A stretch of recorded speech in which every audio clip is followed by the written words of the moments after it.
কোন শালা আমাদের ডিস্টার্ব করতেছে? কি একটা সমস্যায় পড়লাম।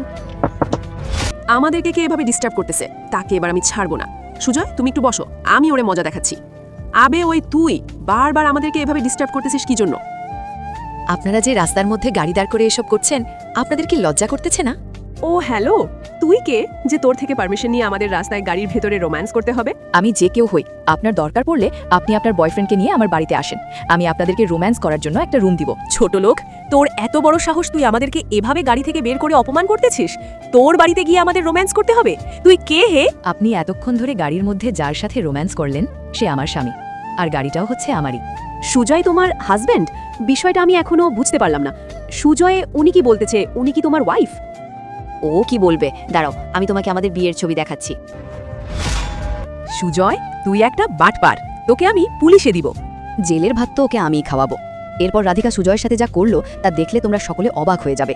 আল্লাহর এই সুন্দর নামটি দেখে যে ভিডিওতে লাইক করে চ্যানেলটি সাবস্ক্রাইব করে দিবে। হে আল্লাহ, তুমি তাদেরকে হজ করা তৌফিক দান করো। রাধিকা, আমার ভুল হয়েছে সোনা, আমাকে মাফ করে দাও। তোর মতো জানোয়ারকে কোনোদিন আমি মাফ করতে পারবো না। এটা বলে রাধিকা সুজয়কে অনেক বকা দিয়ে সেখান থেকে চলে যায়।